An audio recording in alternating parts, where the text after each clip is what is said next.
chosen one. I need you to pause right now and acknowledge the invisible weight you have been carrying for what feels like an eternity. You have been walking through a season that defied every logical explanation. You did the right things. You prayed the right prayers. You separated yourself from the wrong crowds. And yet, the hardship did not break. The silence only grew louder. You reached a point where your suffering completely outlasted your logic. You tried to analyze it, examining every past decision, assuming you must have made a massive mistake, missed a critical turn, or somehow lost the favor of God. But I need you to hear this with absolute clarity. Your prolonged season of silence and hardship was not God abandoning you, and it was certainly not a punishment. What you have been walking through is not a barren wasteland. It is a divine incubator. We live in a culture that worships instant results. We demand the microwave breakthrough, the overnight success, the immediate vindication. But God does not microwave His chosen ones. When He is preparing someone to carry an unprecedented generational assignment, He entirely bypasses our human timelines.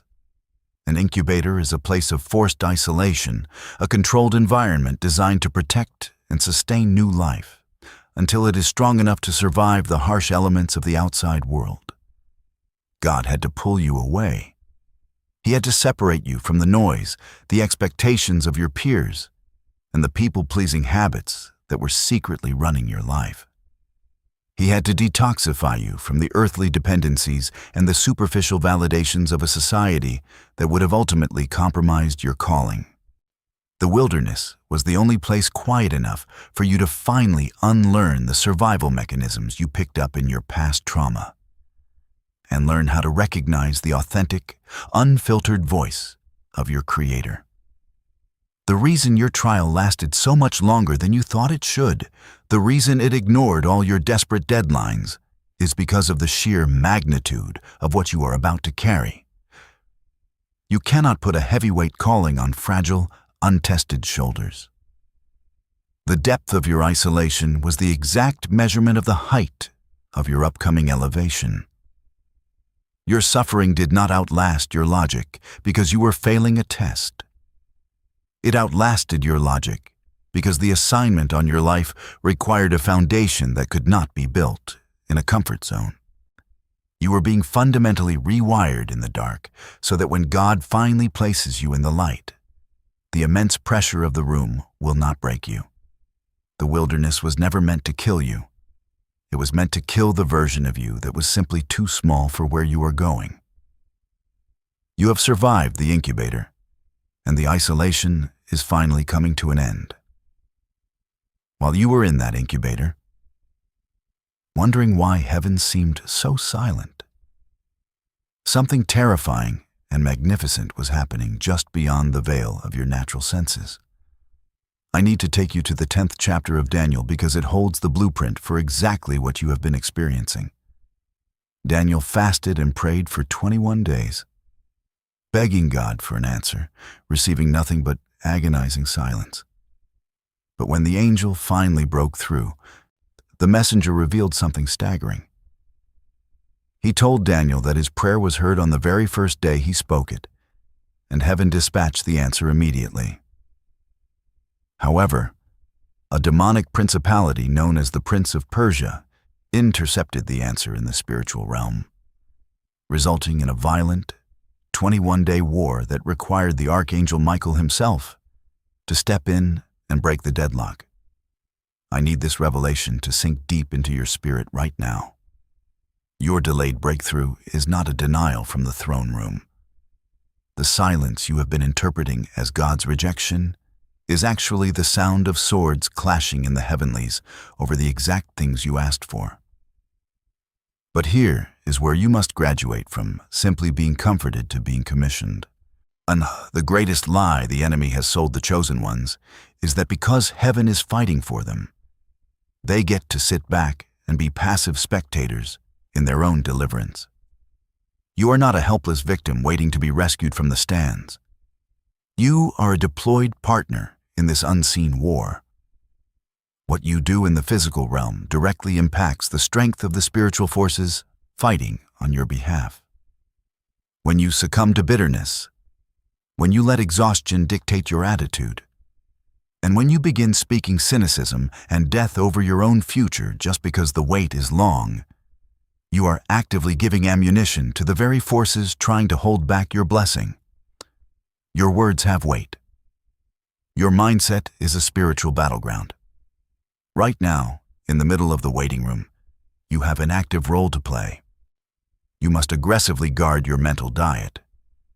Stop consuming content and engaging in conversations that feed your doubt and magnify your trauma.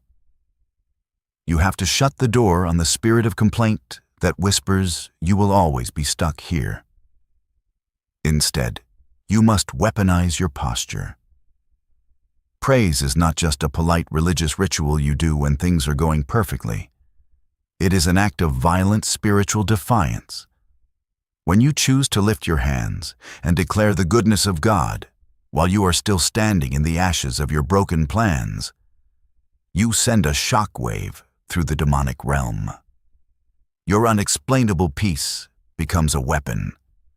Your refusal to quit becomes a battering ram. Heaven is moving the pieces into place. The archangels are clearing the blockades. But you must hold the line on earth by keeping your faith relentless and your mouth aligned with the victory that is already yours. There is a profound psychological pivot you must make right now if you are going to step into the authority of this new season. For years you have been fighting just to keep your head above water. You have endured betrayal, loss, and attacks that would have completely shattered anyone else. You survived the fire. But here is a truth that most people are entirely unprepared to hear. Because the enemy could not destroy you in the fire, his backup plan is to make you build your entire identity around your burns.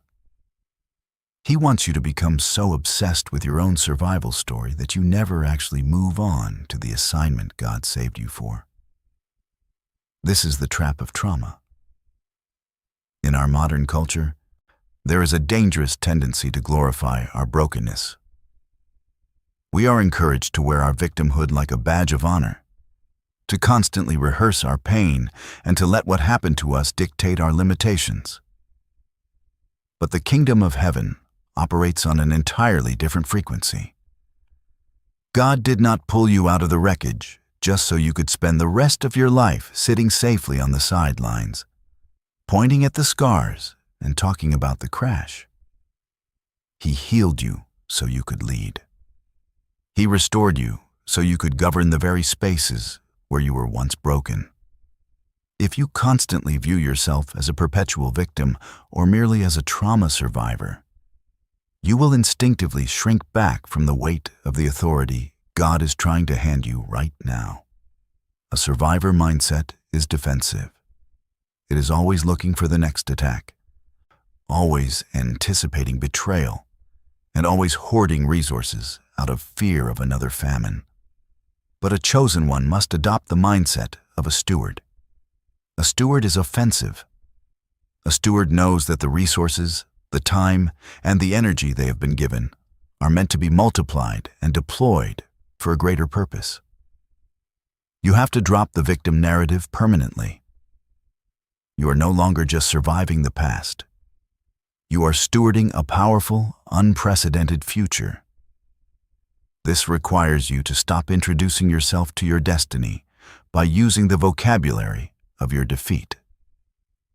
You have to stop letting the people who hurt you occupy free rent in your mind, dictating how much you are willing to trust God with your next chapter. The psychological pivot means looking at your life and declaring that the hardest part of your story is no longer your defining characteristic. Your defining characteristic is the calling on your life. The moment you stop clinging to the identity of the wounded soldier, Heaven will hand you the mantle of a commander. It is time to stop nursing the wounds of your history and start building the infrastructure of your destiny. As you step out of the incubator and shed the survivor mindset, you are going to encounter the most sophisticated and dangerous tactics the enemy has ever deployed against you. The most vulnerable moment in the life of a chosen one is not when they are starving in the middle of a famine. It is the exact moment the famine is about to end. When the enemy realizes he cannot destroy you with hardship, he will change his strategy and try to derail you with a counterfeit breakthrough.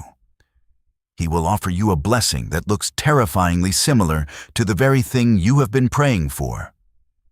It will look like the dream job, the perfect relationship, or the ultimate opportunity to finally get ahead. But hidden beneath the surface of this almost blessing is a subtle compromise designed entirely to abort your true assignment.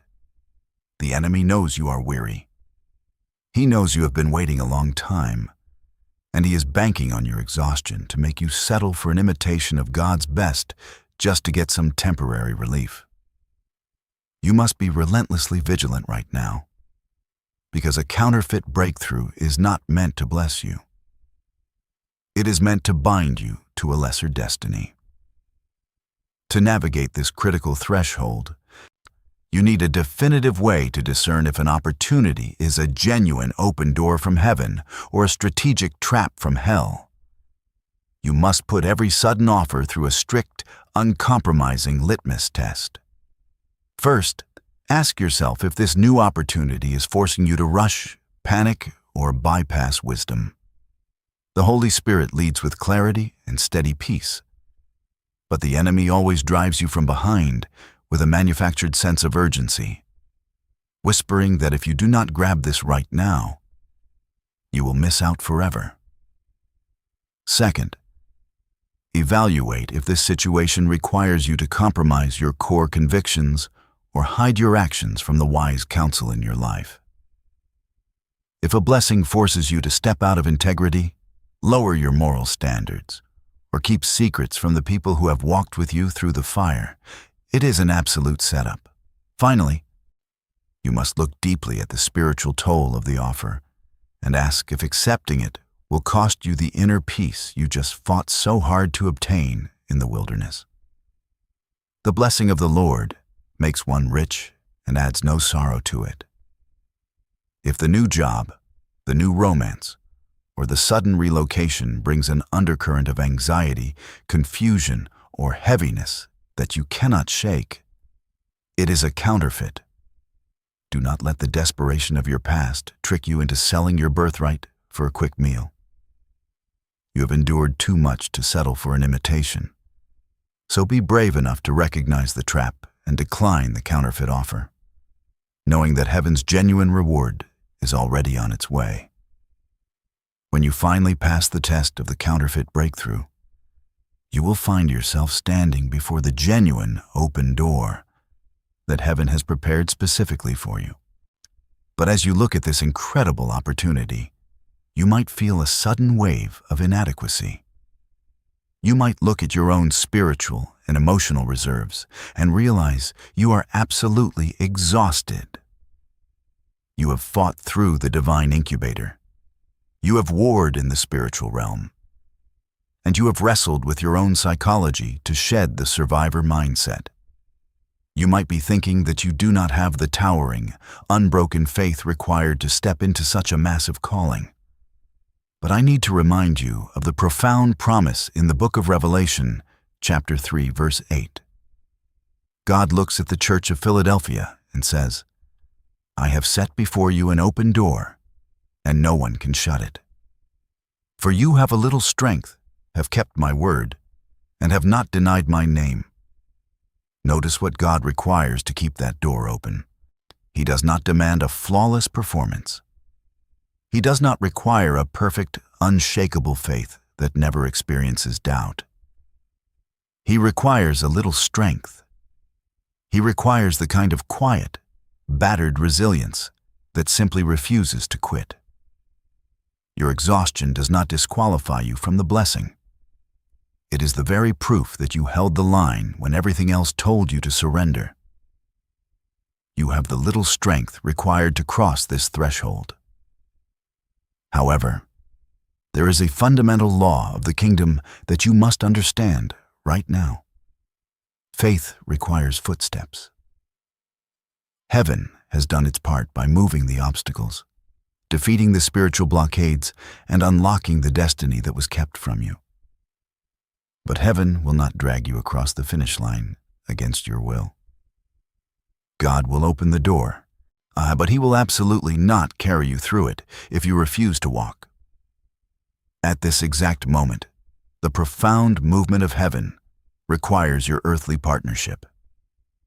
You cannot sit in the hallway staring at the open door, waiting for a magical force to transport you into your new reality. You have to participate in your own deliverance. The mechanics of walking through the open door involve turning your spiritual expectations into physical actions. You have to bring your daily habits into actionable alignment with the miracle you have been praying for. If you are asking God for a financial or career breakthrough, walking through the open door means you sit down today and update the resume you have been too depressed to look at. If you are asking for emotional healing and a new season of relational peace, walking through the open door means having that incredibly difficult conversation to forgive the person who hurt you, or finally severing the toxic connection that keeps dragging you back into your past. It means organizing your life, managing your current resources with excellence, and waking up with the intentionality of a leader rather than the dread of a victim. You have to build the physical infrastructure for the blessing before the full weight of that blessing materializes. You must start acting, speaking, and making decisions like the person who already lives on the other side of that door. Heaven has already authorized your next chapter, and the path has been cleared by forces you cannot even see. But your physical actions are the signature required to finalize the transaction. It is time to stop waiting for permission and start walking with relentless purpose. Chosen one, as you step through that open door and begin to build the infrastructure of your new season, there is a dangerous, silent curse you must break immediately. Throughout your wilderness experience, you had to walk alone. God separated you, and in that isolation, you learned how to survive without the validation of others.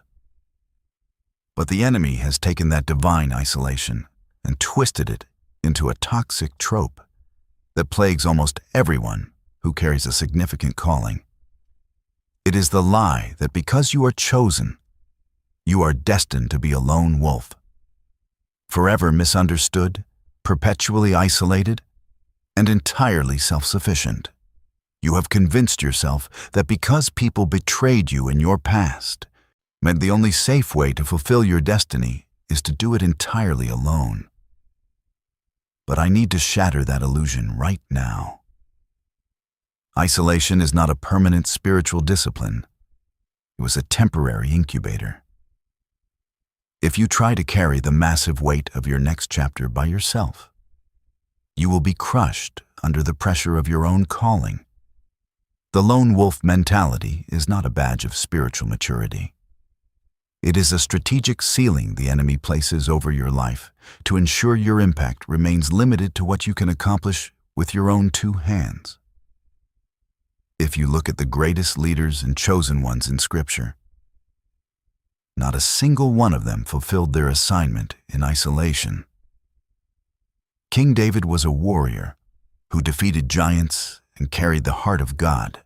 But even David needed Nathan the prophet to speak truth into his blind spots and keep him aligned with his purpose. The Apostle Paul wrote half the New Testament and shook the Roman Empire. But he needed Barnabas to vouch for him and stand by his side when everyone else was terrified of his past. When Moses stood on the mountain while Joshua fought in the valley below, The battle was only won because Aaron and Hur stood beside Moses, physically holding up his exhausted arms when his own strength completely failed. Kings need counsel. Visionaries need protectors. You need a kingdom tribe. The next level of your destiny simply cannot be unlocked in a vacuum. God is going to send people who operate on your frequency, people who do not just tolerate your calling, but actively fan it into flame. Breaking this curse requires you to do something that feels completely unnatural after everything you have survived.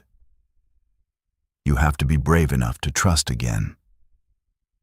You must pray for divine connections and actively position yourself to receive them.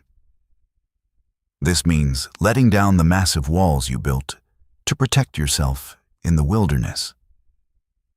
It means allowing wise counsel, mentors, and peers to see your vulnerabilities without assuming they will use them against you. You are going to face moments in this new season where your little strength completely runs out. And in those moments, you cannot rely solely on your own resilience. You need people who will hold up your arms when you are too tired to keep fighting. God is releasing divine alliances into your life right now, but you must be willing to let them in. Stop glorifying your isolation and start praying for your tribe. Because the empire God is asking you to build was never meant to be sustained by a single pillar. Chosen one, we have reached the most critical moment of this entire message. I refuse to let you listen to these words, feel a temporary emotional high, and then click away, only to return to the exact same cycles you just broke in the spirit. Faith without physical activation is just dead theology. Therefore, I am giving you a strict, non-negotiable assignment for the next 24 hours. For the next 24 hours, you are absolutely not allowed to complain about your past. You are not allowed to rehearse your trauma, speak about what you lost, or give any breath to the memory of the people who walked away from you. Instead, across, you are going to use your words as a weapon of creation. I challenge you to speak out loud, right where you are, exactly what you are expecting God to do in this new season. Declare that the door is open. Decree that your mind is clear, your strength is returning, and your hands are ready to build. The incubator is closed. The spiritual war over your delayed blessing has been won.